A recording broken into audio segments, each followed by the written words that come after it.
In 3, 2, 1. Am I recording? Yes, I am. In 3, 2, 1. Hello, interwebs, and welcome to Close Up. I'm your co-host, Joe. And I'm Ryan.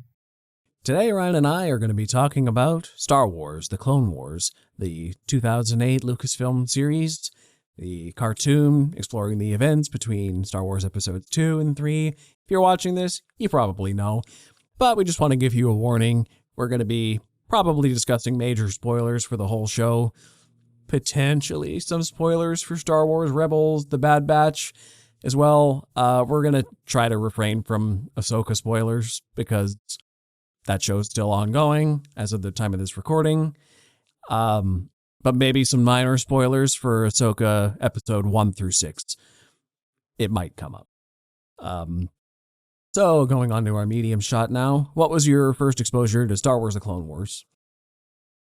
I was a wee lad scrolling through my cable box list back in the day, and then I saw something that said Star Wars, and I was like, oh, I'll watch this.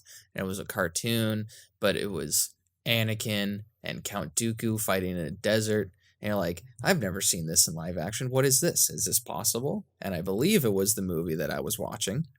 Yes, and then I had discovered that there was an entire show.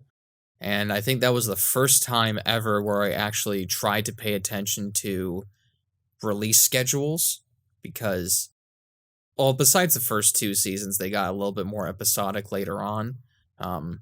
We'll talk about that with Clone Wars. They flip-flop between timelines a lot. It's the George Lucas way. Mm-hmm. But that was like the one time where I was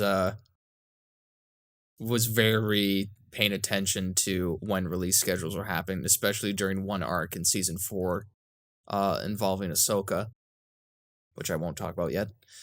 But and then I grew to love it. I mean, as someone who grew up watching the prequels, and then seeing that there was more prequel stuff to sort of expand it, I was very intrigued and interested.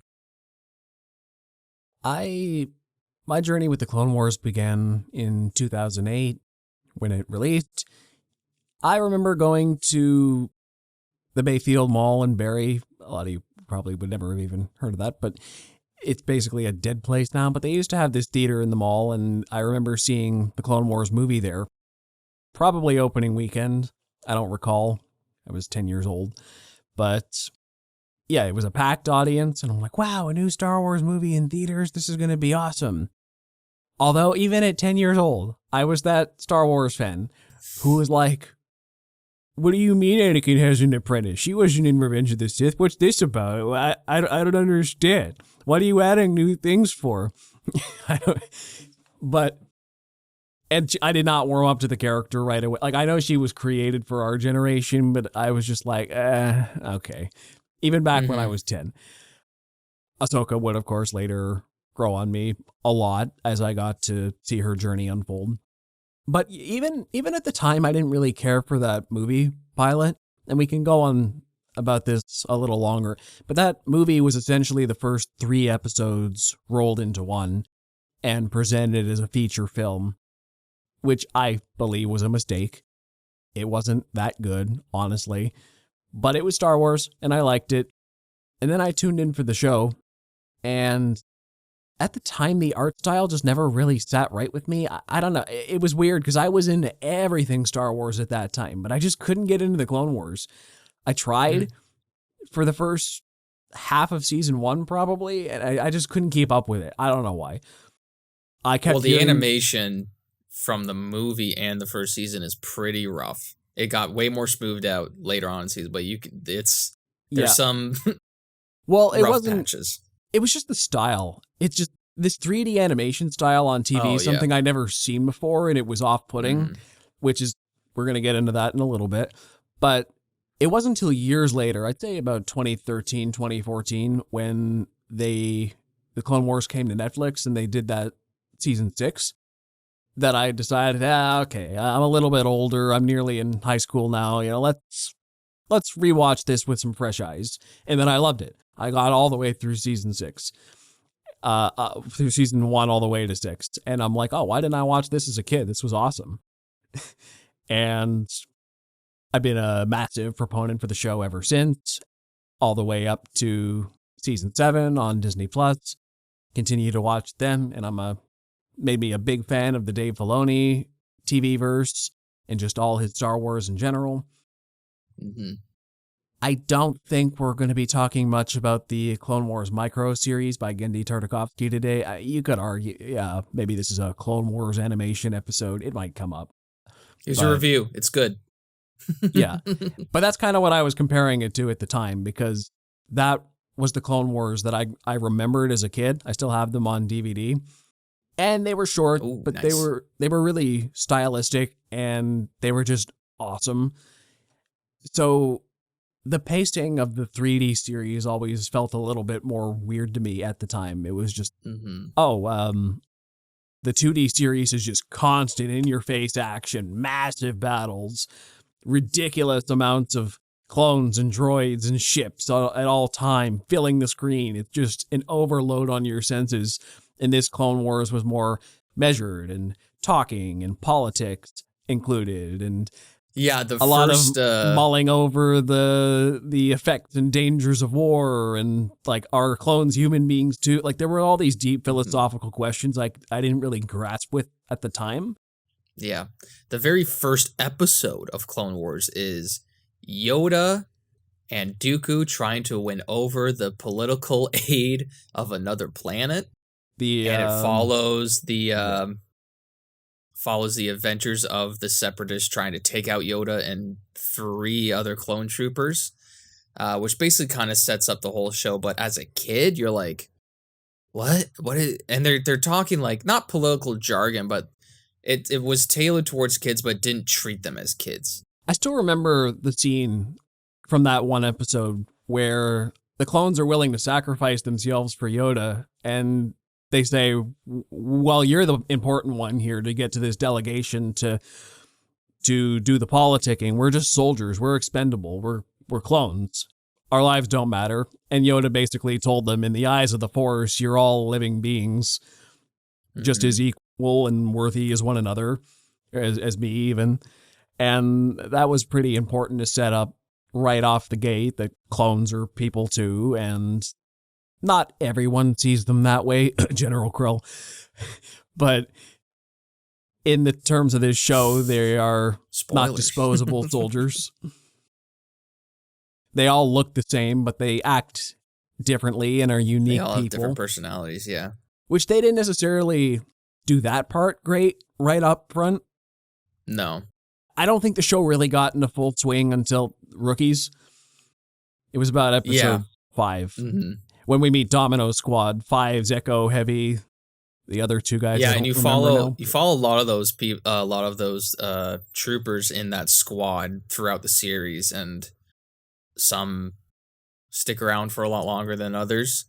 But if you think about it, the clones in their whole life is pretty dark. I mean, they're born out of test tubing, rapidly aged, and aren't given names, they're given numbers because they're supposed to be expendable. And then probably one of the more darker arcs is, I can't remember what it's called, but it's with General Krell. Darkness on Umbara. Thank you. When they try to, or they even are like, we as an audience have accepted them as individuals, and then there's this Anakin's accepted them as individuals. Anakin is a good leader who commands their best strengths and leads them to battle in a way which often ensures a victory, but also minimizes casualties. And then we have General Krell going to the Russian School of Warfare and just tosses manpower as much as he can, because whatever, we can just make more. They're still fighting a war. We can't piss off Putin. Classic Russian warfare. I don't know what their tactics are in nowadays, but I hear what you're saying. They have the numbers. But yeah, it's one of those arcs that really this is the type of kid show that makes you think when you were a child. Kind of, I would say the same thing as The Last Airbender, where also it is tailored towards kids in terms of style and animation, whatever. I roll my eyes at that because a lot of adults don't realize that animation is also for adults. Yep. But they don't treat him as kids. Yes. They treat him as, they're like, hey, we know people watching this are smart and capable of thinking, so let's try to make sure that they can think and explain it properly. And a lot of that is owed to both George Lucas and also his godson, Dave Filoni. Dave Filoni, who basically is the godson of Star Wars right now. I mean, well, it's funny you should mention Avatar: The Last Airbender, because I did read recently that it was Dave Filoni's work on Avatar that caught George Lucas's attention in the first place. Mm-hmm. Yeah, he wrote for it. Yeah. And George thought, oh, this guy seems like somebody I want to work with for Star Wars. Mm-hmm. Good choice. Dave Filoni is a guy who respects George's vision for the franchise and the themes and knows how to carry that forward without George Lucas. He's like the voice of George Lucas, but, well, no offense to George Lucas, but he's a better writer.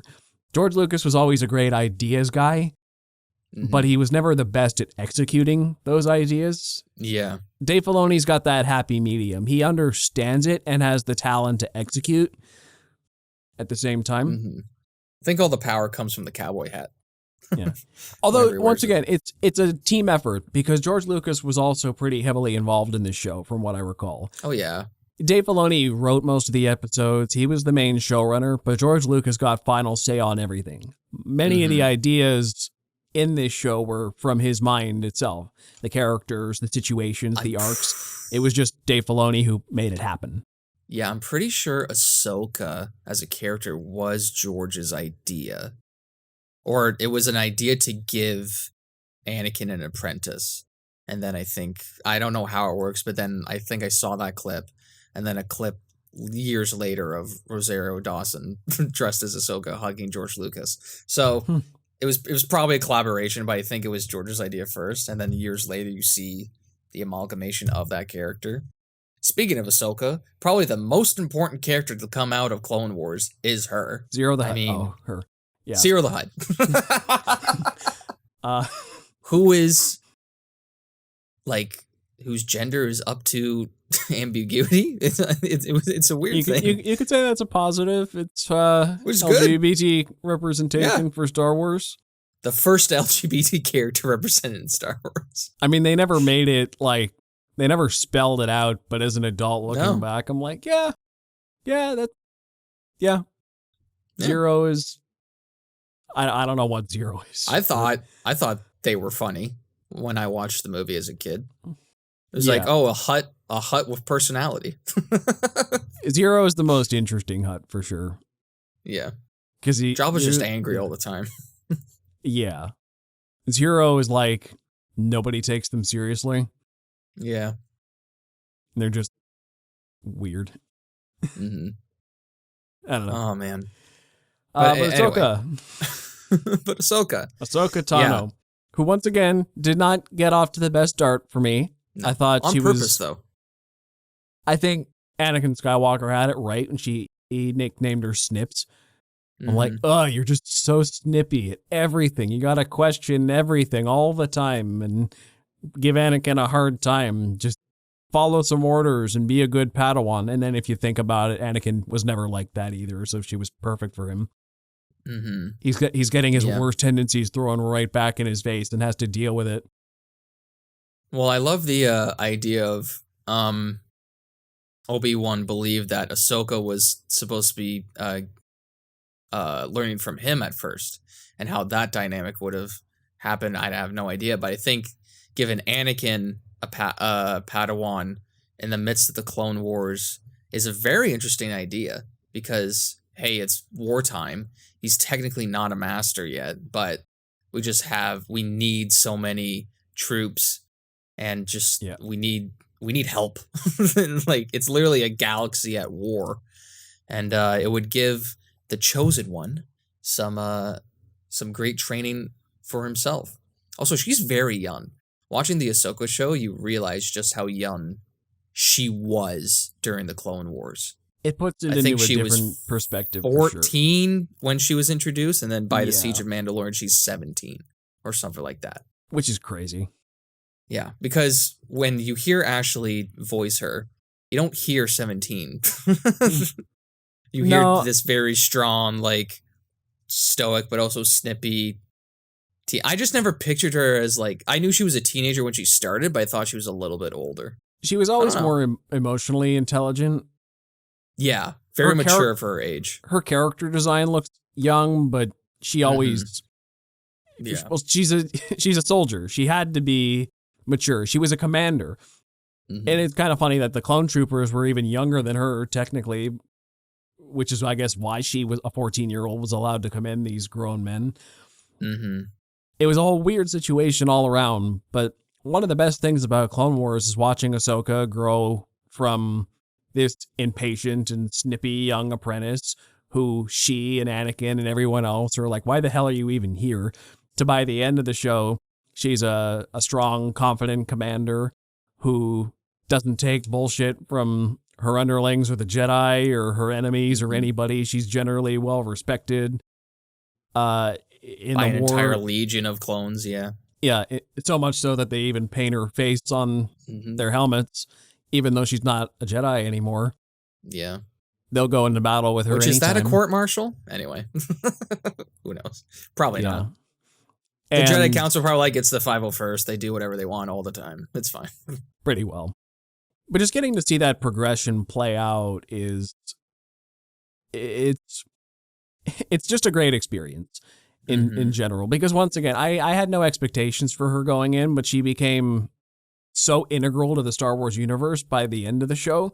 I'm like, when I went in, like I said, my first instinct was, why are you adding things in the middle? She was never a part of the story. Why are you adding this in?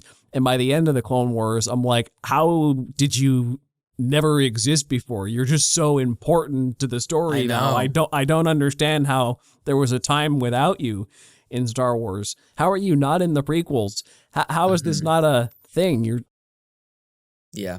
It's so funny looking back, because at the start, you're like, why are you adding this random character who is not there in the originals? And then by the end, you realize, yes, she's an important character for Clone Wars as a whole, just for audiences to draw attention to it, but she adds so much weight to the character development of Anakin Skywalker throughout the Clone Wars, even into Rebels and yada, yada, yada, that's what makes the show great, is that it doesn't take away or it doesn't just throw stuff in there. It adds to the universe of Star Wars, especially the prequels, and it just enriches it. That's why I honestly believe people love the prequels now, because of these shows. I don't think it would still have as much respect as it does, especially from our generation, if it wasn't for the Clone Wars or Rebels. The prequels had a lot of great strengths and a lot of very noticeable flaws, and a lot of people were willing to write it off entirely. But then the Clone Wars came around and fleshed out this era in such a way that people went back to the prequels, and the flaws were all still there, mind you, but they got to see what George was going for and those strengths, and they're like, oh no, there actually was a lot here. The Clone Wars didn't just pull this all out of thin air. All these themes and character threads that they were pulling from were in these movies, and now I can appreciate them more in context, now that I've seen the story fleshed out more. It nearly feels like the prequels always should have been a series. The scope was just too big to tell in 3 movies adequately. Oh yeah, I saw a tweet where it was like, if you could change one thing about the Star Wars film trilogy, what would it be? Or the prequels? And someone said that they would make the prequels 6 movies, and then the originals would be the final episodes, and then that would be George Lucas's 9 movies.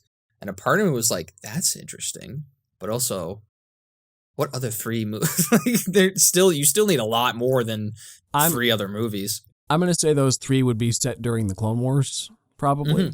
I mean, you got to make that's what they were suggesting, is that they wanted 3 extra movies of Clone Wars stuff. Right. I guess the first trilogy could have been like Anakin training Obi-Wan training Anakin, and that got like Phantom Menace and a couple others of Anakin as a young boy training, and then Clone Wars trilogy ending with Revenge of the Sith, and then the originals. Yeah. I mean, something like it's that. an interesting take. You know, I don't care. I got the what show. That would look like, but I got 7 seasons of a great show. And I'm satisfied with that. I just want to go back to Ahsoka, though, and talk about her ending. Sorry, speaking of Ahsoka, it was recently Ashley Eccleston. Is that how you pronounce it? Eckstein? It was recently her birthday. So happy birthday, Ashley. Anyway. Happy birthday, Ashley. Continue. Yeah, I don't know if you remember this, but even when she was first introduced, because it's an interquel to Revenge of the Sith and Attack of the Clones, even when we were kids, it was like, where is she in Revenge of the Sith? She's got to die, right? Did she get just massacred in Order 66? Or what? Like, where is she? And I always thought she had to die, and that's why I always saw her character as a tragic character, because I know something awful was going to happen to her. It just seemed foregone. Like, how are you? Yeah. There's no way you're going to make it out. If you're living during Revenge of the Sith, I call bull, because then you're just retconning the character in, and okay, I'm like, she had to die. So, cut to years later, season 5. I somehow didn't get this spoiled for me, but because like I said, I watched it a little late. 5, yeah, sorry. I always say season 4 for some reason. It's season 5. I don't know why. Yeah, but I just had my heart broken in the final arc of season 5 when the Jedi excommunicate her and blame her for the terrorist attack on the temple after everything she's done throughout the war, and then they sent her on the run. And That's then one of the best arcs. And then she comes back, and they have the audacity to say, "Oh no, actually, all this was just your final trial, and we're gonna gift you knighthood." Not even an apology, just a knighthood. And she's like, "Excuse me, you called me a terrorist, chased me for my life, forced me to exonerate myself, and now you're pretending like it was all a test the whole time. Actually, no thanks. If this is what the Jedi are, I'm out. Thank you." Yeah, leading up to Ahsoka, I watched that arc, the Catch the Jedi arc, and then the Siege of Mandalore arc. Just, some of the best arcs in the show. And what I was talking about earlier was because there was like commercials everywhere for it on the network about the Catch the Jedi arc. Of like, don't miss this episode of Ahsoka and the Jedi Council. And that was the one where I watched like premiere date. And as a kid, watching her walk away in that beautiful score and the beautiful shot, she walks off into the sunset. I was just like, how did he do that? Even thinking about it now, like, how did Filoni just do that? Where he didn't retcon her out of it. He made a masterful story arc for a reason for her to not be. Because at that time, because the way it works, where Clone Wars got canceled because Disney bought the rights to to Star Wars, then they made Rebels. Ahsoka got brought back there years later, but then they were like, hey, people still want to see the end of Clone Wars, so could you do that final season, and then you see what happens during the Rebels? It's a whole mess. But watching it in order now, it makes sense. But at the time, that was it for Ahsoka. You were like, oh, she just walks away. And it's such a beautiful moment. I have to talk about it again, where Anakin asked for her back. It's like, we're asking for you back, and I'm asking for you back, and he begs for her not to leave. And then there's this beautiful score of just like haunting music of like unsubtlety, and then she just simply closes his hand, and you're just kind of in shock, because as a kid you just see like, oh yeah, they'll get back together and then forget about it next week, on to the next episode. But here you're just, what the fuck? You're just nothing. And then I think at the time that was the last Clone Wars episode until Netflix put season 6 on their stuff. Or I don't know if it was the last episode, but it was one of the last like major arcs.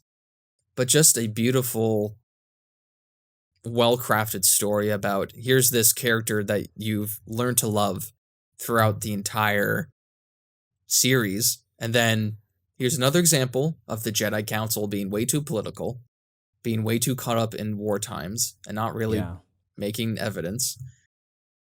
I mean, let's think about it. Let's sit down and really think about it.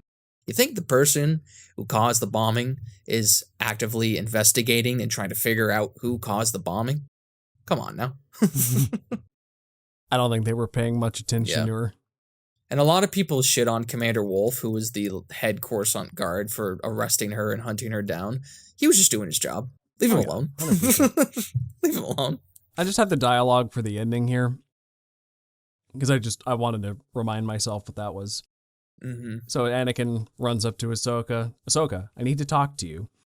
Ahsoka stops, turns to Anakin as he steps in front of her, breathless. Why are you doing this? Ahsoka, the council didn't trust me. Ahsoka crosses her arms and turns aside. So how can I trust myself? Anakin, what about me?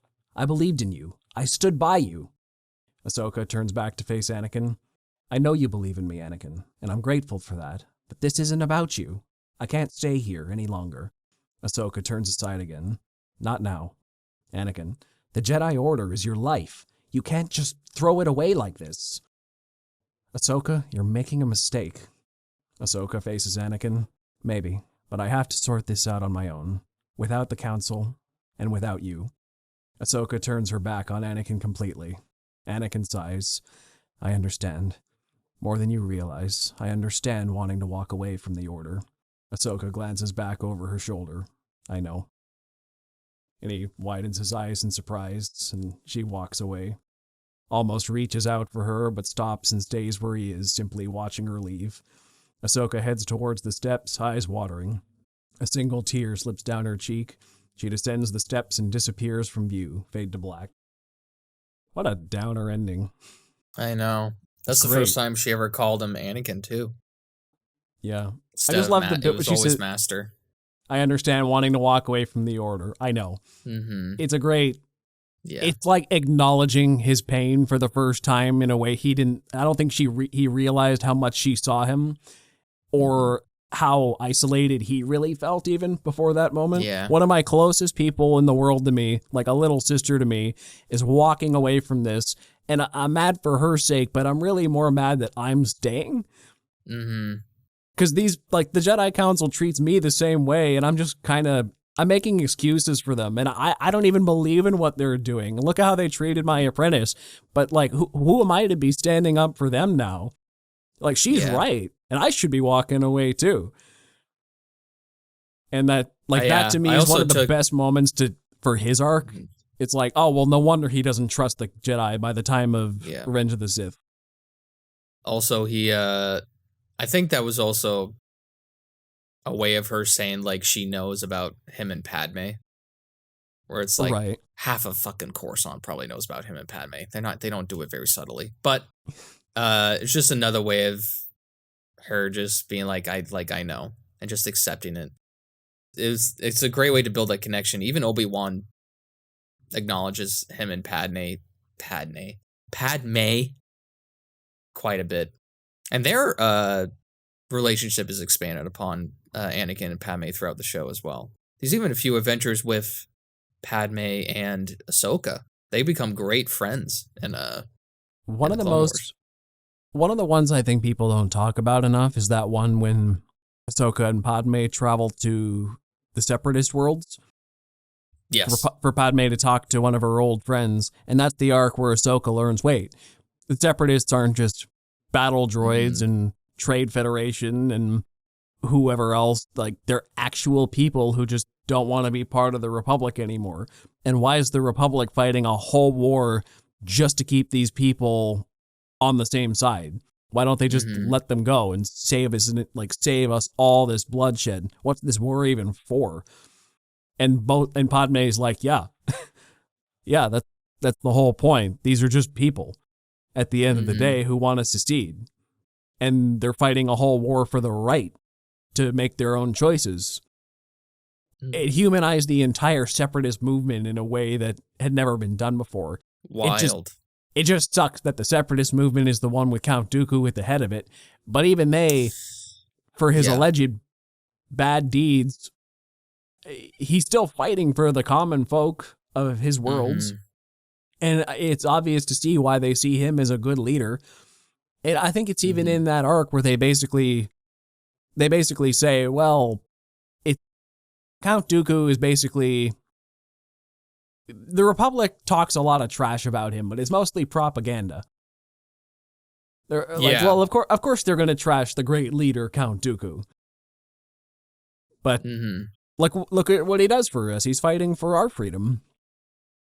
Yeah, and it's funny with Count Dooku because I always kind of saw him as not a Sith in a way where he like loved being a Sith, where he just used it to his. I always saw it as he's using the dark side for just his beliefs and his own personal gain. Just he's not mostly evil. Mostly just from like Christopher Lee's performance from Attack of the Clones, where he wants Obi-Wan to join him because he sees what the Council has done. He knows the hypocrisy of them, and he was Qui-Gon's master, and he wants, through like sort of a pseudo relationship with Obi-Wan, to sort of save him from that hypocrisy as well. But in the Clone Wars, he's straight up a fucking he's kind of a psychopath in some episodes, but he's still but he doesn't differ that much from the live action performance. I think he's still just as calculating and manipulative as he is in live action, but you see more of his dark side tendencies. But what I like about Dooku is that he's pretty surface level. Palpatine's got his Chancellor face, and then he's got his I am the master of the Sith face. But Dooku is like, yeah, I got my ominous castle, and I do some dark side stuff, like little genocide here and there, it's all right. Yeah, But like, to the public, he's still the same guy. He doesn't wear a mask. He doesn't even have yellow eyes. He doesn't have a Sith face. It's just, okay, here's my politician face, and in private, I'm still that same guy. I'm just doing darker political things like assassinations, paying people off, trying to, Sith agenda with the Force and whatnot. But he's still the same guy. It's just a little more to him behind closed doors, but that's all politicians. Yeah. So he's pretty realistic. Yeah, and he sees all those like the faux pas of the Jedi, you shouldn't use, slave traders and spice runners, bounty hunters, like all those people you should stay away from because, they're like terrible. But Dooku sees them as a strength because they have so much power, and hey, who's going to help me rise against people who are trying to spread their way of living throughout the entire galaxy that I don't agree with? Probably the second most powerful people out there, criminals. Yeah. So, and throughout the even the Tales of the Jedi shorts, you really see, we talked about it on an early episode of Close Up. Go watch it. Yeah. You see why Count Dooku turned away from the Council, and Dave Filoni is trying to do this thing where I think George Lucas did it too, where he's trying to make us all hate the Jedi Council in the prequels. Just trying to show us the hypocrisy of them, and it's working. It's working a lot of the time. Yeah, for sure. Just in prep for this episode, I was being reminded of a lot of moments from the show about those kind of things. And one of the ones I read about was when I think they had Cad Bane in custody, and I think it was Anakin, Obi-Wan, and Mace Windu. Basically, they mind tortured him with the Force until he. It's a great scene. Until he spoke, and Ahsoka's just looking at them like, "What the hell? Like, we're the good guys, right?" Or what they did to Ahsoka at the end of the show as well, or what they did to Anakin when they made him believe that Obi-Wan had died when they were really just sending him off on a covert mission. Like, they play mind games and torture and send 14-year-olds into battle as like on the front lines. They're pretty sketchy too. Oh, and also the classic Mace Windu, we're keepers of the peace, not soldiers, proceeds to fight on the front lines of an intergalactic war and get involved in all the politics. who also in canon uses dark side powers, but like for force of good. That's why his lightsaber is purple. But Faith outside had, of canon, it's because Samuel L. Jackson wanted a purple lightsaber, and George Lucas said, okay. Yeah, he's got that ability where he basically channels the dark energies of the people he's fighting back at them, which has the ability to corrupt lesser souls. And to be fair, both reasons for the purple lightsaber are awesome. So yeah, I loved watching. It was an interview with Samuel L. Jackson. It was like, well, I wanted to be able to see me in the crowd. So I was like, what if I was a purple lightsaber? It's like, well, and then George was like, well, they're either blue or green. And then Samuel L. Jackson's like, well, I wanted purple. I just want purple. It's like, okay. They're a rare crystal. Yeah. Well, I think he told him too, was like, I made an announcement. It's already causing a shitstorm online. And it was just him holding a purple lightsaber. That's great. But it works well with Mace. It's iconic. It's him and his purple lightsaber. It's still, Sam Jackson wanted to stand out from the crowd. He still does. Not many people have a purple lightsaber. I think he's still the only one in live action. Yeah, and I think in terms of the like merchandise, because he never ignited his lightsaber in Phantom Menace, so when they made his action figure, they just gave him a blue lightsaber. All right, it's very rare, and I think it might be worth something, but it probably isn't.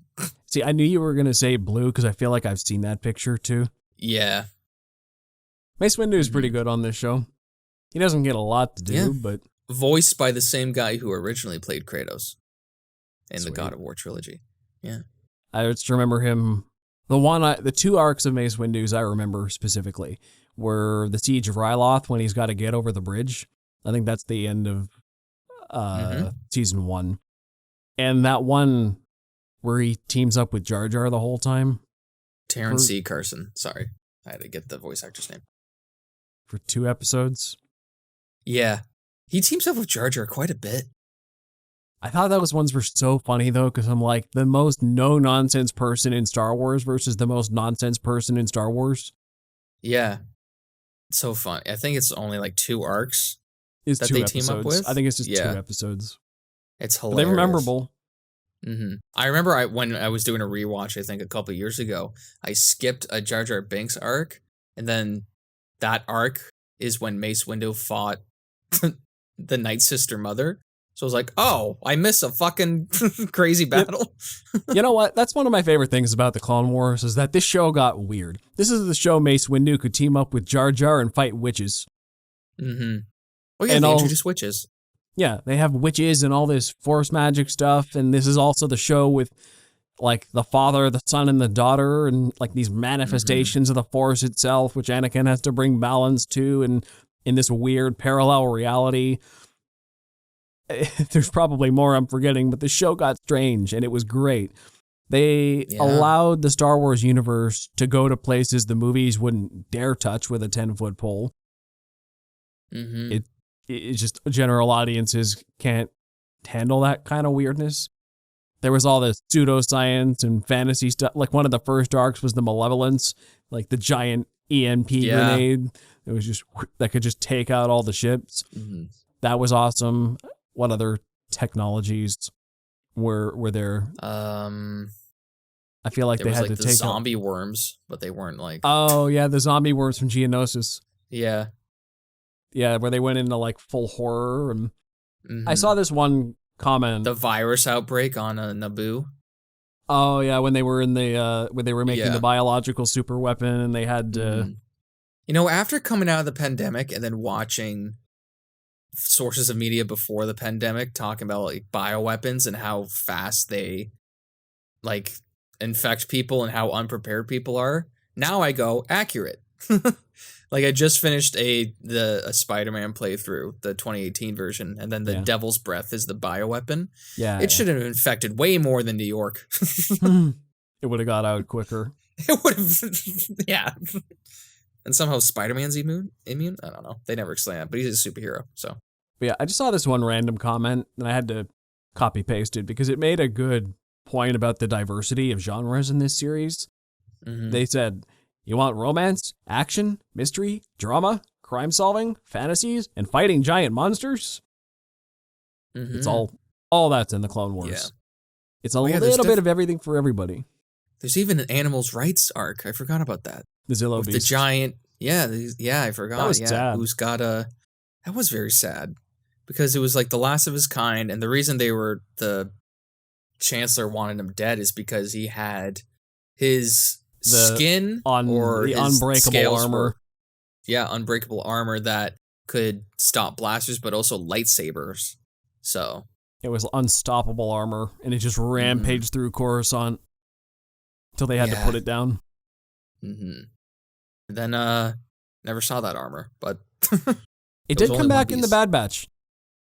Oh, it did? Oh, Bad Batch Season 2 follows that up. Finally. Okay. Cool. Never mind. I retract my statement.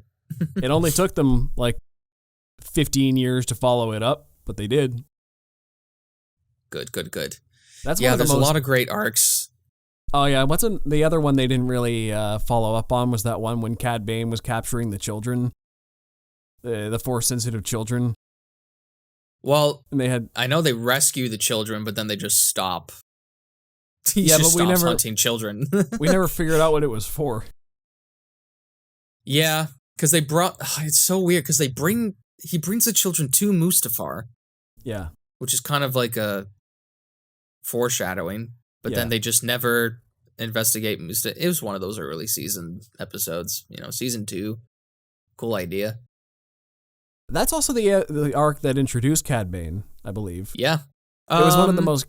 I think so. His very first introduction was the end of season 1, where he captured all the senators. That as well. Yes. Oh, yes, because that was both. Oh, that was the distraction. The distraction was the senators to free Zero the Hutt. Yeah. Yeah. That's what that was. Cad Bane's great. Oh, for sure. I love the season 2 though, when it's like, who's this badass who broke into the Jedi Temple, stole their archives, and got out undetected? Badass. Yeah. Great introduction character. And then also the rivalries in this show are sublime. I mean, you got Anakin versus Dooku, Obi-Wan versus Ventress. Obi-Wan versus Grievous. Anakin and Ventress had more of a... Anakin and Ventress. Are you sure? I feel like Ventress and Obi-Wan flirted a lot. Maybe. I think Anakin and Ventress had more of a... I think all three of them. Yeah. All three of them had. I just know in the movie, it was Obi-Wan and Ventress. Dooku and Obi-Wan, he always got his ass kicked to Obi-Wan. I mean, Dooku always kicked Obi-Wan's ass every time. Obi-Wan and Grievous. Love how we never saw Anakin versus Grievous, though, just to keep because of that one line. That they never met before in Revenge of the Sith, and then they had even in the micro series, they never met. No, so they had to go 7 whole seasons in the Clone Wars without Anakin or Grievous ever interacting.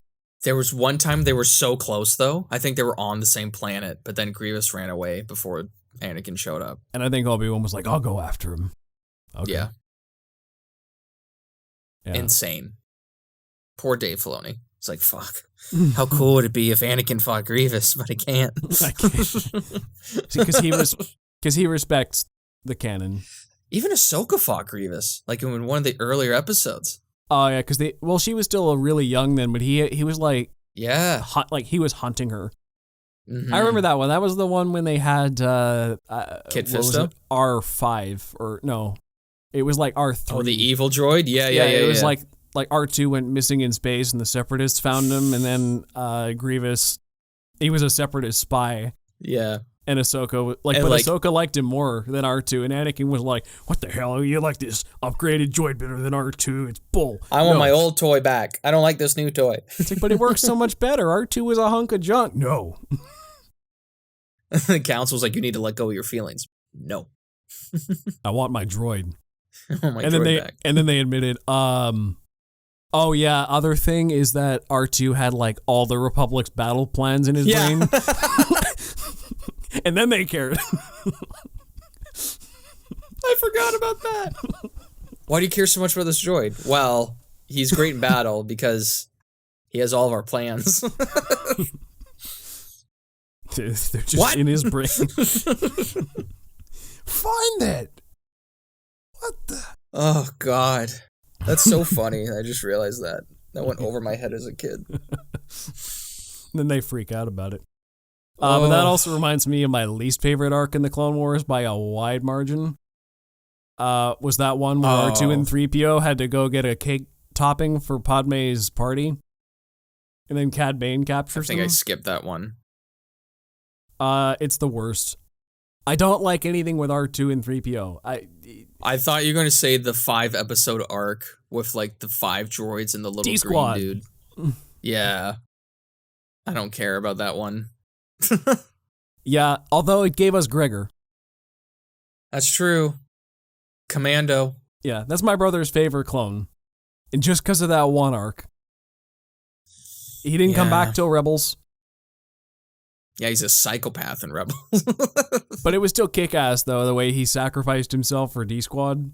Mm-hmm. And until Rebels, that was it. It was like, oh, man, this Gregor guy, we came to love him in just a few episodes, and then he sacrificed himself. Man. I wish we got more Commandos. Like, Gregor was awesome, and then they made, like, a small cameo at the beginning of one episode. But just every time a clone died, it was nuts. It was like Gregor sacrificed himself in that. We had who was the 99? 99 in the Domino Squad arc. Heavy in Rookies. Heavy when he died. Who was Echo died in the Citadel arc the first time.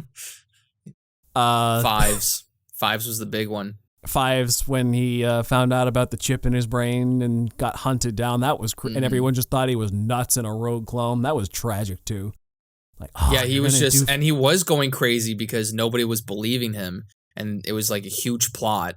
And there's just so much.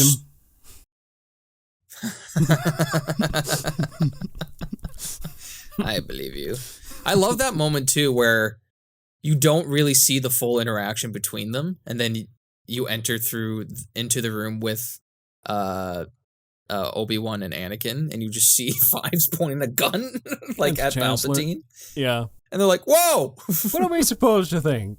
You think that he's evil and all the clones have chips in their brains that'll go off at a moment's notice and kill us all? Yeah, right, Fives. Doesn't that episode start with a random clone just murdering a Jedi by accident? Yeah. Like, well, that's what was funny. It was before Clone Wars got canceled, there was a promotion for season 6, and that was a huge promotion for it, was that clone killing that Jedi, like right off the bat. And then it got canceled. But then that was pretty crazy. Oh, and then what about, I don't remember if it was Waxer or Boyle, but in the Darkness on Umbara arc, when all the clones get sent against each other in the like, stop, they're clones. Mm-hmm. One of them got killed in that friendly fire just to show the stakes. I think it was Waxer. Yeah. Waxer and Boyle were the two clones in the third 300 and they were Obi-Wan's 212 Legion. I think it's the 212. Yeah, 212. Under Cody and all that. Yeah, they adopted a Twi'lek. Yeah, those guys. Yeah, they got killed. One of them got killed on Darkness and Umbara just to show how brutal that was. Like, man, he turned clones against clones. This guy is evil. Such a fucked episode. Such a fucked arc. But Krell's kind of cool. He's got 2 double blade lightsabers because he's got 4 arms. I love that arc because Captain Rex is one of the most loyal guys in all of Star Wars, and that arc made him debate mutiny. Yeah. It's like, it goes to show. Do we have to mutiny against our leaders? Mm-hmm. Like, I know we're just, on paper, we're cannon fodder for the Republic and they can make more of us, but we've been treated with respect enough these last few years that we feel like individuals. And as individuals who, like our lives, we're not fighting for you. Mm-hmm. Basically. Yeah. Yeah. I can't forget about Jesse. I just remember the guy with the giant Republic tattoo. Like on his head. He loves his government so much that he put a tattoo of it on his face. I gotta say the D. Bradley Baker carried the show. Oh my gosh.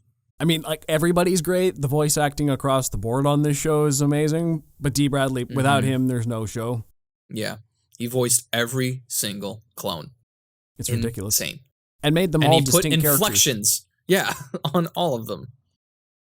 One of my favorites is watching The Bad Batch, and it's just so-and-so, so-and-so, so-and-so, and D. Bradley Baker as the Bad Batch. Yeah, I need to watch season 2. I'm going through Rebels right now. Yeah, I'm behind as well.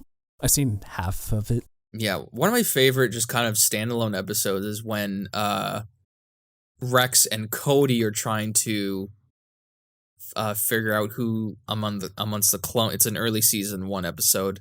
Who betrayed the leak? Because I think they couldn't even something blows up, or someone gave away their plans. Yeah, there's sabotage, and they're trying to find the traitor. And they're like, well, we're could a clone even? We don't. Yeah. Could a clone even be a traitor? Mm-hmm. That was a. And weird there's another great couple episode arc where Rex becomes a farmer. Oh yeah, he gets injured and then he gets taken care. Yeah, the deserter one. And there's like, that. Oh, a clone who deserted, and Rex is like, "Oh, I got to turn you in. What's this?" Yeah, and he's got his own family, and then Rex is like, "I guess I won't turn you in." It's like, "Oh, thanks.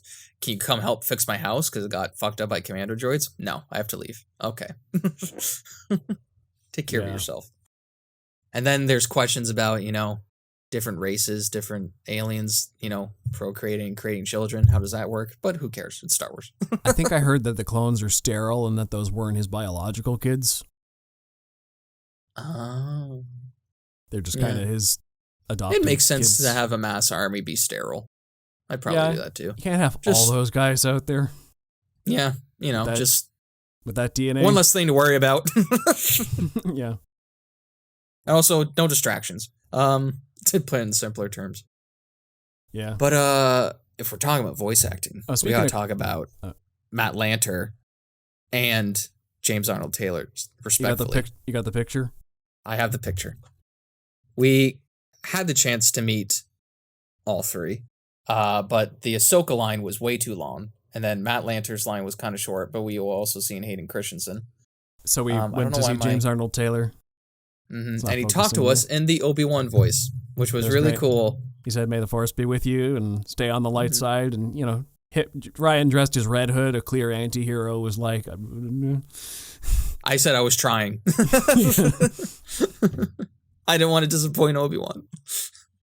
Yeah. I love Obi-Wan in this show because there was not only is it because he's so much fun to play, but just how James Arnold Taylor emits Ewan McGregor and Alec Guinness into his performance, just enriching the character. I mean, there's a freaking 20-minute compilation of Obi-Wan Kenobi, the king of sass, on YouTube. Just like, he's the most sassy Jedi ever, but one of the most skilled duelists out there. His season 1 to 3 or 4 outfit is probably one of the most iconic ones I've ever seen, where he's in like half clone armor. Excuse me. And even later on where he's still got the bracers. I love it. I've seen cosplays of it and it's beautiful. And yeah, he's great. And his relationship with Sabine is so tragic. Oh my God. Sabine's a little young for him. That's weird. My bad. Satine. It deepens the character a lot. For him to have this backstory. She's the Duchess. Duchess. Well, which is basically Queen. Yeah, it's a different title. Whatever. I just like the idea that he admitted that he would have left the order for her at a certain point when he was a Padawan. But it's just kind of this tragic romance that could never be because Obi-Wan follows the rules and Jedi can't have attachments. Obi-Wan is the Jedi the Council wants Anakin to be, but he's too emotionally attached to he's just too emotionally attached to basically anything. I mean, Anakin grew up a slave and is very attached to his mother. Couldn't save his mother from slavery, and so the felt of loss is stuck with him so much. Where Obi-Wan, I think he never knew his parents. Yeah. He just kind of grew up with the Order, so he's basically the poster boy of the Jedi. I mean, he's kind of a goody two shoes in a way, but also. But that's why I love his whole relationship with Satine, is because it proved that he once had temptation. He wasn't just blindly following the Jedi his whole life. Yeah. he, like Anakin, had a potential out, and he would have been just as happy with her as being a Jedi. But he decided to follow his code and stay on the path he was on because that's what he believed to be right. He thought he could do more good with the Jedi than with Satine. He took a higher purpose over his own selfishness. And that to me makes Obi-Wan an even better character because he wasn't just a goody two-shoes all his life. And it's whenever they're on screen together, it's great. And they're both definitely Corky's parents. It's that fan theory of like Satine's nephew bears a striking resemblance to Obi-Wan, and it's a huge fan theory, and I'm on board. I'm on board with it. You know what? I'm okay with it too. If not, it's fine. He's literally in one arc, so it doesn't matter. But they're not going to confirm it, but that's okay. Yeah. But I just love the romantic tension between them was crazy the entire show. Mm-hmm. Just their dialogue was really good. They're back and forth. Like even in a cartoon, you can feel the sexual tension between those two. And they always cut to a shot of Anakin's reaction, like, huh. Master. I'll deal with this, Obi-Wan. You go find your girlfriend. Right. No, Anakin. It's not my girlfriend. I love it. So good. It's just insane chemistry in an animation show. It also reminds me of a scene at the end of, I believe it was the first arc on Mandalore, when there was the bad guy that they were chasing throughout the ship, and Obi-Wan and Satine were chasing him. Yeah. And he's like, "You can't kill me. You'll be clearly the bad guys if you kill me." and Obi-Wan clearly wants to kill him, and Satine's like, don't do it. And then Anakin just runs him through, and they stare at him. What? He's going to blow up the ship. Yeah. And Obi-Wan's like, Anakin. He's going to blow up the ship. What I love about that scene, looking back on it, it's like when Anakin pops up, it's like whimsical music, even though he just committed murder. But later on, when he kind of does the same thing in season 7, you hear like a little bit of the dark side music or the Darth Vader music. But I just love how that at the beginning, it's like, da-da-da-da-da. You're like, oh, okay. The scene communicated so much. Like, Obi-Wan's still trying to follow his code. Satine wants to be a pacifist, and Anakin just gets the job done by any means necessary. Yeah. He doesn't care. God, if Satine was ever in live action, I could see Cate Blanchett playing her perfectly. I can see that. Now that you say that aloud. But she will never be in live action because of reasons. Oh, okay. Murdered. Yeah, that was sad. Murdered by who? A character coming back who we never thought would come back. Darth Maul. What? He's back. I don't know. One of the selling points for season 4. I don't know how this show pulled off Maul's return so convincingly. That's another one where I'm like, what do you mean you're gonna bring back Darth Maul? That's stupid. He died. Obi-Wan killed him. I saw him. He was cut in half and fell down a grate on Naboo. Mm-hmm. And then they're like, oh, he literally got thrown in the trash and went crazy.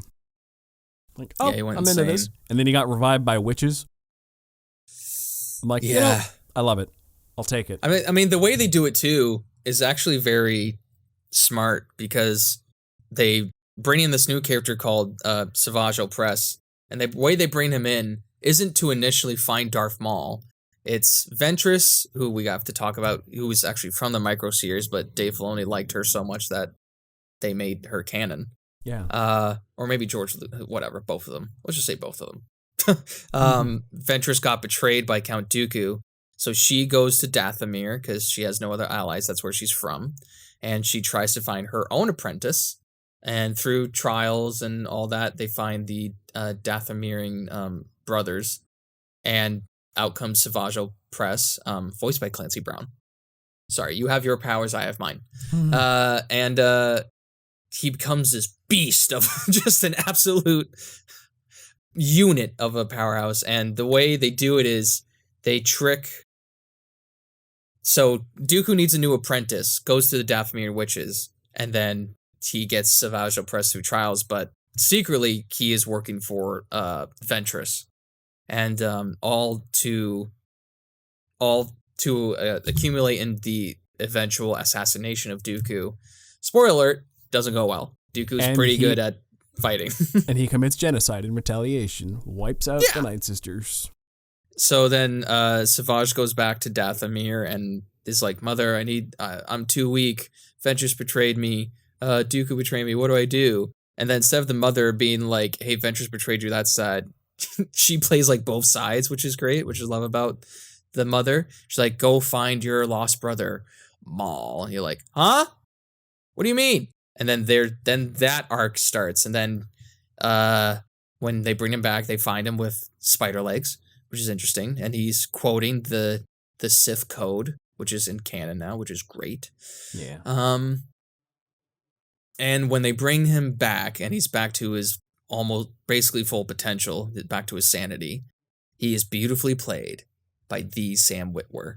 Just one of the biggest Star Wars fans who works in Star Wars is just plays him with this absolute scary gravitas that I don't know if Darth Maul deserved it. Look, the thing about Darth Maul you got to remember is that when I think of Darth Maul now, I think of Sam Witwer's take. Mm-hmm. And this version of him from Clone Wars and then later Rebels. Ray Park was a great acrobat, and he brought this fantastic physicality to Maul. There was a menace to him, a phantom menace, if you will. But he didn't really have the character behind him. He was just this cool assassin, and that was it. And then he died. But this Maul is a brilliant strategist and a thinker and somebody who Sidious tortured for years until he became this killing machine. But he's he's bitter about having to follow orders all these years, and now he's like, no, I think between me and you, brother, I think we can do something special. So he starts forming a criminal empire of his own and planning to kill Sidious out of revenge. Not because he doesn't really care about what Sidious is doing anymore. He's just like, no, I want revenge on you. I don't you have other apprentices now. Yeah. That sucks. I feel betrayed. But that culminates. First he goes after Obi-Wan. That too. I want revenge on Sidious. I want revenge on Obi-Wan. So he just becomes this rogue element to the show. Like, the war is in full steam, and the show makes clear that the war is clearly getting worse for both sides.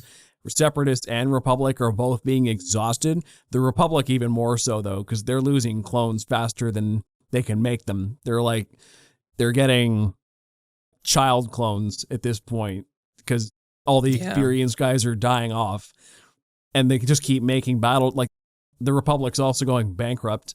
They describe as well. Yes. Because they keep having to pay the Kaminoans to make more of an army. Things are going very bad. The Jedi are getting wiped out too. They're just on the precipice of starting to lose the war. And then this rogue agent comes in with his brother, and it's like, oh, how can things get any worse? Yeah. It's insane how they introduced Darth Maul, but he's such a powerhouse too of just pure evil that I love, where I miss the days where villains were just straight up villains, and Maul is one of those people. And his very first crimes, slaughter of the innocent, to get Obi-Wan's attention. Every fight scene he's in against Obi-Wan is just, it's so well choreographed. We haven't really talked about that, but the fight scenes in the show are so well done for animation. Even they're so fluid. Yeah, it's insane how well choreographed they are. Even probably the best one is probably Ahsoka versus Maul, which was mo-capped with Ray Park. And you can tell. But the rest of the show is not, which is insane. Well, the reason the mocap one looks so good compared to all the others is because you can feel the other ones are too fluid.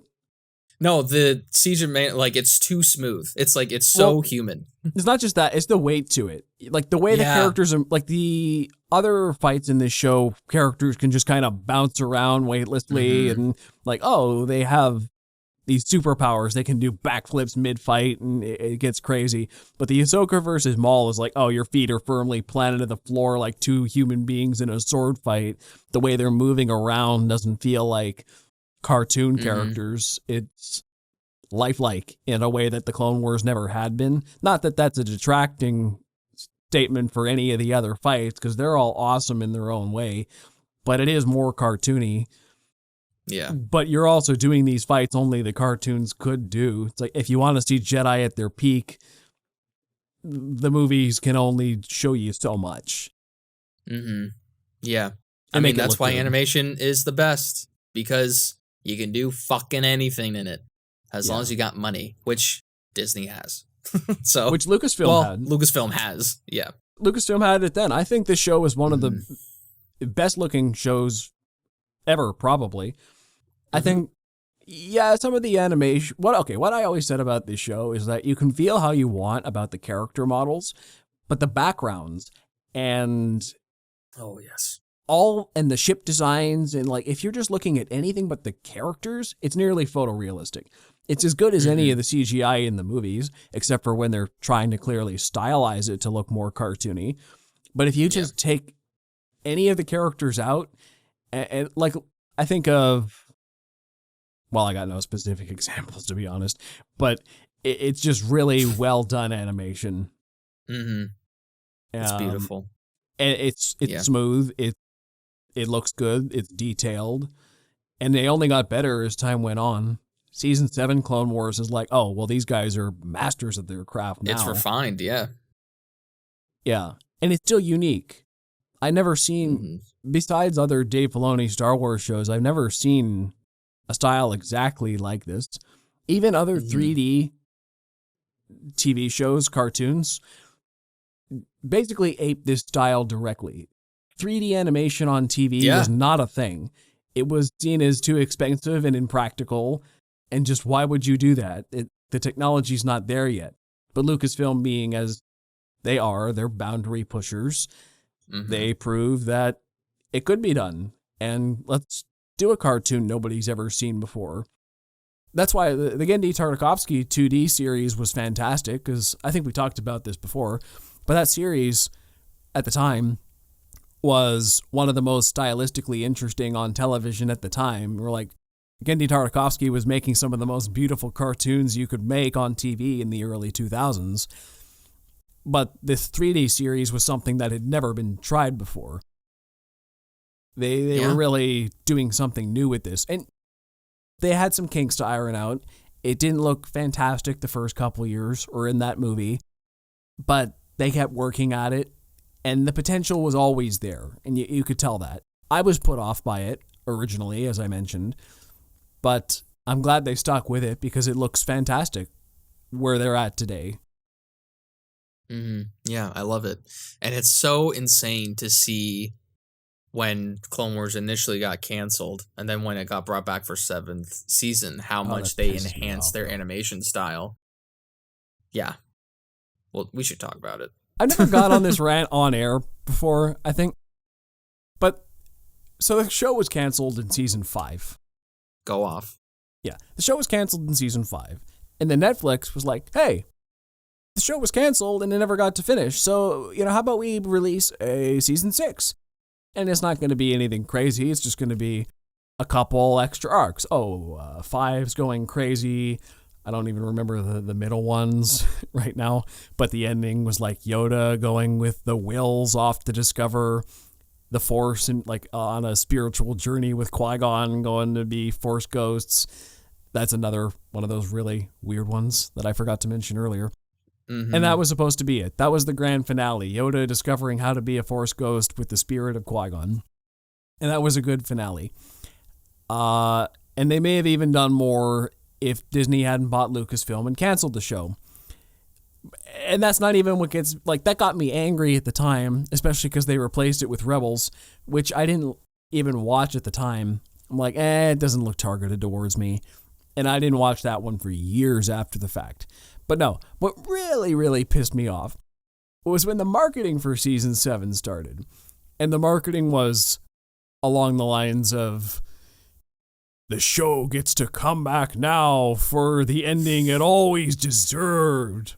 And I'm like, you bastards, you canceled it. Don't act like you're heroes for bringing it back. How could you? Oh, yeah. I'm like, Yeah. that is like, that's nearly a blatant lie. You're trying to gaslight us into thinking we should be happy you brought it back when you're the guys who canceled it in the first place. I also canceled all the Legends stuff as well. But that too. I understand that a little more, just because it was so detailed, and they're like, if we're trying to work within Legends, we'll never be able to do anything. I understand that more now than I did 10 years ago.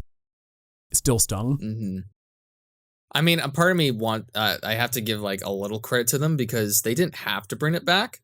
They never had to, but I think there was just so much of fan outcry and just, I don't know if there was petitions signed or anything, but there was just so many people like, hey, can we get an actual ending to the Clone Wars? Wait, instead of this makeshift arc? When did season 7 come out? Do you remember what year that came out? Was it 2020? 2020 or 2019, I think. That tracks. Okay, Yeah. so let me paint a picture for you. They cancel the show. Episode 7 comes out. They're riding high. Rogue One comes out. They're still doing great. Last Jedi comes out. Whoa, people are pissed. Solo tanks at the box office. Oh crap, what do we do?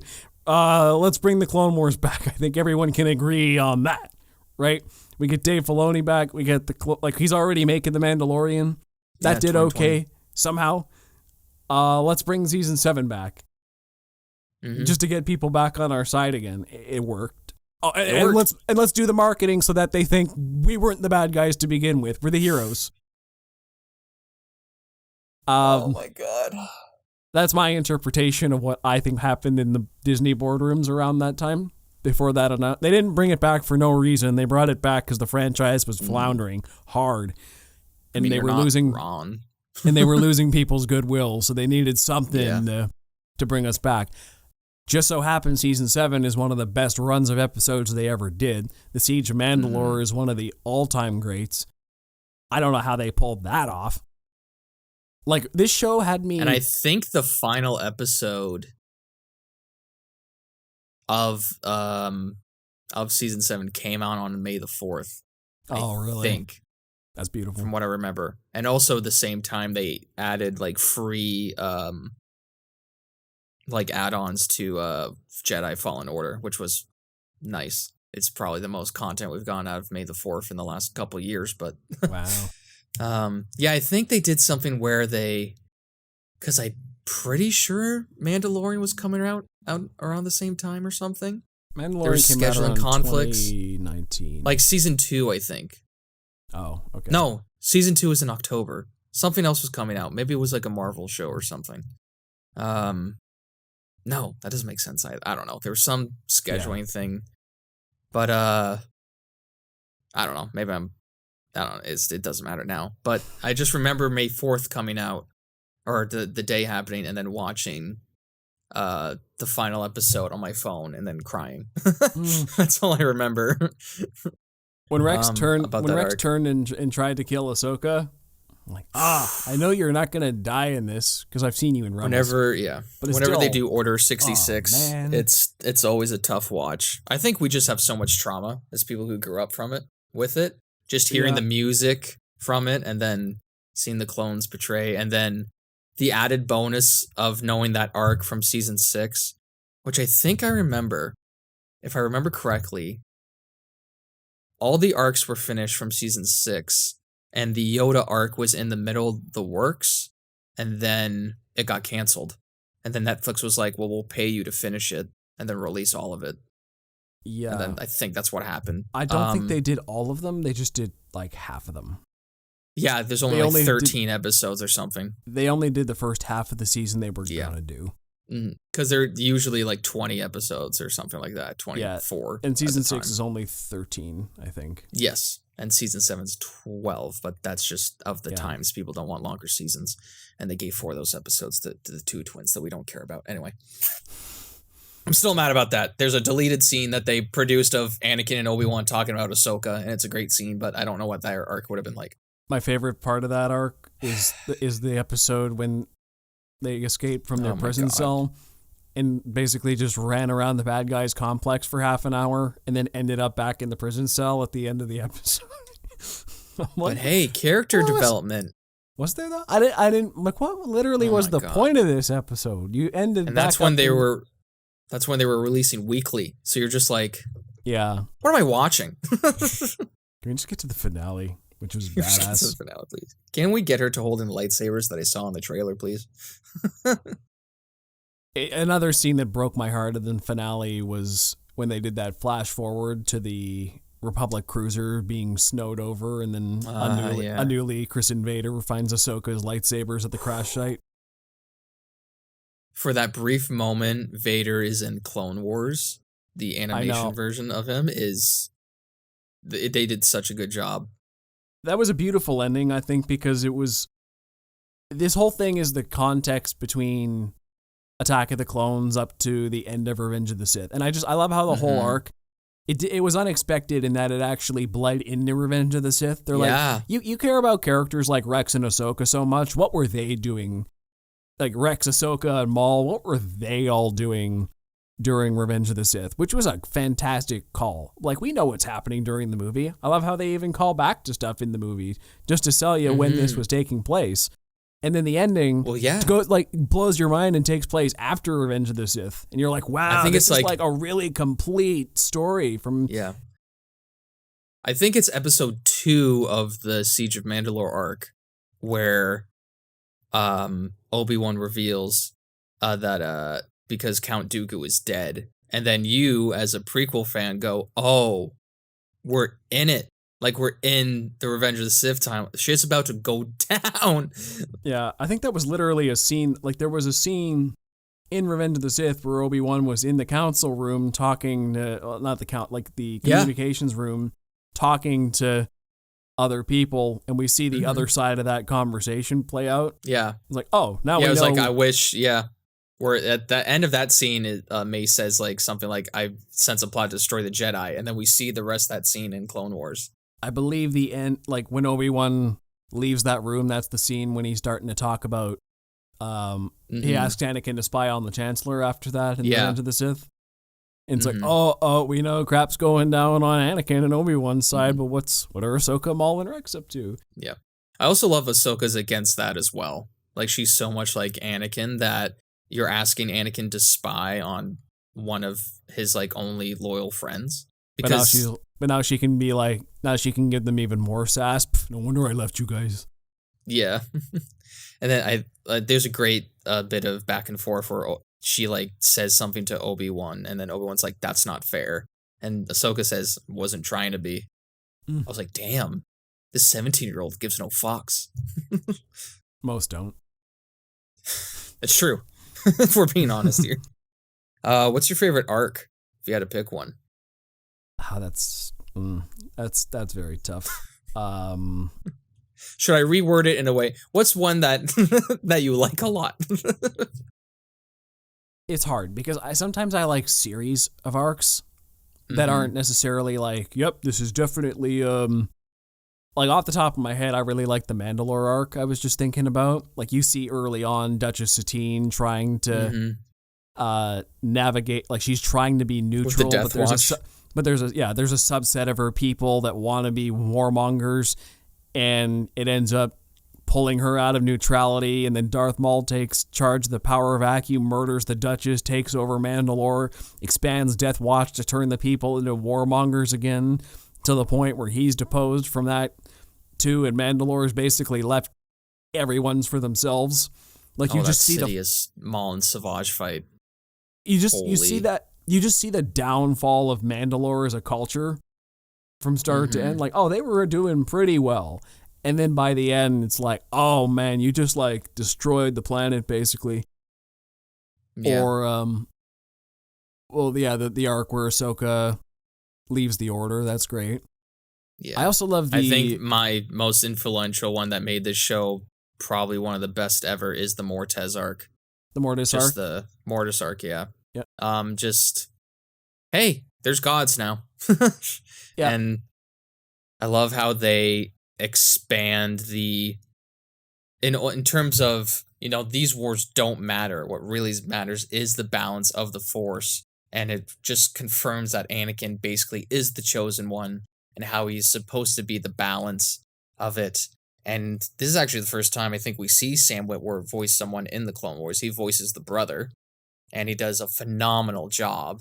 I mean, right. Oh, it's such a great arc. And then you see him manipulate Anakin into sort of becoming the Nightfall. I think it's called like Nightfall Vader, where it's Vader before the suit and everything. I think that was the nickname I've seen online, where he sees his full potential, what he becomes, and at the time seeing like future visions of Revenge of the Sith animated. You're like, holy crap, I can't believe they're doing this. And then they wiped. And then, yeah, that's the one part where I'm like, okay, so they don't really learn anything, but maybe it's stuck with them. But also, it's still just a great arc where, they even have to fight Ahsoka at one point because she becomes corrupted by the brother. Yeah, it's just a great arc of learning. This is all good. The daughter's all good, the brother's all evil, and then the father is the balance, and you kind of have to learn from both of them you have to have a sense of both in order to keep balance in the world. Yeah. Another one that I kind of consider a cheat is just Domino Squad in general. Like everything from like in the timeline from when they're first commissioned and can't work together to them becoming to them holding out on the moon base to becoming ARC troopers, all the way up to Echo getting obliterated at the Citadel and Fives going crazy and everybody. They have like that Domino Squad arc from like you see them these clones from the time they're like they're rookies. They can't even hold themselves together in a fight to like them being battle hardened soldiers and individual characters and just straight up badasses, and then they get these tragic endings. It's crazy to watch. Or like anything with Ahsoka's growth, or like Anakin's arc where he slowly learns to distrust the Jedi Council, and I love Fives. Fives was fantastic. If I had to pick a favorite clone, it'd be Rex, but probably right behind him is Fives. Yeah. And that's the one thing about the show that I wanted more. I wanted more of Cody, but I guess he wasn't. That's why I was excited about season 7. It was like, oh, I saw Cody and all the promotion, and then he gets injured. I was like, fuck. They still kind of they do a little more with him in the Bad Batch. Still not as much as I want. They just give nuggets. It's frustrating. It's just he's got an awesome look, and I think maybe it's because he leads under Obi-Wan. I mean, he's very much by the book kind of guy for the Republic, but he's got a cool look. Show more of him. Come on, man. He's got a cool scar. I don't know. Is it a scar? Yeah, it's a scar. One person I always kind of underrated on this show was Padme. And I did allude to this a bit earlier. When I was a kid and watched these, I'm like, oh, your arcs are all about politics, and that's boring. But when I watched it again as an adult, I realized her arcs are some of the most mentally provoking of the whole show. Just because you get to see it from, it's not all about the action, it's about, how are people in charge manipulating the system from like propaganda and using the banking clan to manipulate stuff, and the Trade Federation and just like the senators and the corruption that's happening within the Republic, and she's the one dealing with all that stuff, and it's just interesting. Like there was nothing in there that's like, oh, fantastic compared to some of the others, but they were always interesting with Padme. Yeah, I also love her dynamic with Anakin, because just like in the movies, she doesn't really take a lot of shit from Anakin. I mean, even though they have this romantic relationship, she very much is on the forefront of a lot of politics, but even secret missions that she wants to do. Hey, the Jedi Council wants me to spy on my old close friend, who might be working for the Separatists. Yeah, I'll do it. I don't care what my man says. I'm capable of doing it, and she is capable of doing it. Anakin was shown to just be a little jealous boy. He was shown to be overprotective of her and jealous. You got to see some, they always loved each other a lot, and you got to see a lot of fun flirtation and oh, I genuinely care about you. So their relationship was built well that way, but you also get to see a lot of their flaws too. It wasn't just this perfect fairy tale romance. Mm-hmm. And again, I talked about it before, but her and Ahsoka, it's just like two friends, just like chilling. Yeah. I think it's just an episode, or it might be an arc where Ahsoka's getting visions that Padme might be assassinated by that one assassin. Oh, I remember that one. What's her name? Whatever her name is. Was it? Damn it. Atena bitch. Whatever her name is. And I think she actually appears in live action really quick if you look out for her. I think in Attack of the Clones you can see her in the crowd, which is kind of cool. Yeah, that's where she's from. Yeah. Yeah, their relationship is fun too. She was also Padme's great. Her role on the show was mainly as a mentor to Boba Fett, if I recall. Yeah. She does have that arc with Boba. I did like that one. My favorite part of the Boba Fett arc was when he tries to infiltrate a group of young clones to assassinate Mace Windu. When he's like, Mace Windu's leading a tour for young clones on this ship, and I'm going to kill him. Well, you're welcome to try, but I like the tenacity. Aura Singh. That's her Aura name. Singh. Yeah. She's not in it much, but when she is, she's a lot of fun. Yeah. Let me see. Boba Fett's was a weird arc. Yeah, but man, I'm not that big of a Boba Fett fan, but it had its moments. Oh yeah, I also liked the bit when he was in prison. I think it was him and Cad Bane in prison or something.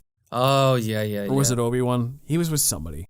I can't recall now. Boba Fett in prison? Yeah, he was in prison with somebody for an arc.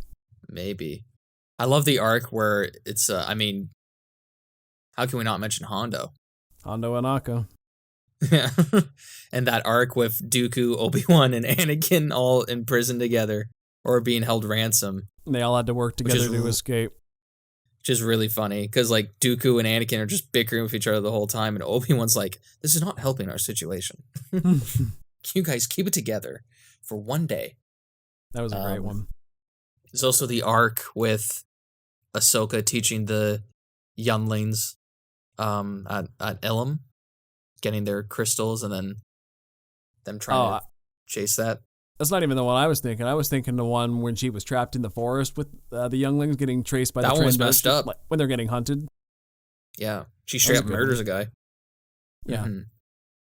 You killed my son. And she's like, your son died of his own actions. It's like, oh, a Jedi you are. The Clone Wars was very dark for a supposed kid show. I just have a list of just stuff I was thinking about as I was thinking of notes for the show. I'm just like, how dark did it get? And I'm like, okay, so on a kid's show, this was a show about war. It does have war in the title. Star Wars, the Clone Wars, okay, double war. But it doesn't sugarcoat the violence of war. In this series, we get torture, sabotage, executions, espionage, brainwashing, gaslighting, multiple genocides, Night Sisters and Jedi, friendly fire, mutiny, slavery, child soldiers, suicide. What the? War is hell. Yeah. But to me, that's the whole point of the show at the end of the day. It's the entire show from season 1 to 7 is basically how many arcs can we say about war in general? Every arc basically has something to say about the nature of war and what it does to society and the people who fight in it. The battles themselves, the propaganda behind them, shifting allegiances, the politics and economics behind the fighting, war profiteering, the cost for average citizens, the long-term cost for combatants, how neutral worlds get sucked into the conflict, And ultimately, the way new status quos can be even scarier after the fact. And all of these discussions done in a very nuanced way. So this show was very deep. It's basically, I don't want to, it's not really an anthology series, but to me, the main theme of the show was war. And as a kid's show, I think them not shying away from the brutality is pretty educational. And like, this is what war is. And it's Star Wars, so it's safe and it's fantasy and it's not real. But also everything that's happening is pretty real. Yeah. The locations and the characters and the Jedi powers, that's all fake. The droids and the clone armies. But what they're doing, the conversations they're having, they're all deadly real. Mm-hmm. Yeah. Yeah. It's great. It sits with you as an audience member and as a Star Wars fan, and it makes you even connect all the way up to the Ahsoka show now with Ahsoka. And we know how she's feeling and what she's been through because we've witnessed it. I mean, we've witnessed the atrocities she's been through at such a young age that we sympathize with her. We're like, yeah, you've seen some fuck shit, little one. And yeah. She has this whole arc of, does she want to continue fighting or not in that show? And you resonate with her and you kind of understand why she wouldn't want to fight. And it's just a beautiful show. Fighting. Yeah. It's a beautiful show that doesn't hold back its punches and doesn't treat its children as children, but just treats them as any other like normal audience member. And major respects to both George Lucas, Dave Filoni, and then the entire team at Lucasfilm that brought this series to light. And yes, I said Lucasfilm, not Disney, because you killed it and then brought it back to life and then killed it again. Yeah, basically. All that's well said. I don't have much to add there. I just have another list here of characters that this show gave us. And once again, these are characters I can't imagine being not in Star Wars now. Mm-hmm. But just characters like Hondo, Duchess Satine, Savage Opress, Mother Talzin, Saw Gerrera, Rex, Ahsoka. We didn't even touch on the Saw Gerrera arc. But like all these characters were like for this show. And how many times have they been used since then? It's crazy. Saw Gerrera had a sister who was kind of dating Ahsoka's fling, who wasn't really a fling. She has her own like kind of like would they won't they relationship with a separatist guy. It's actually a nice arc.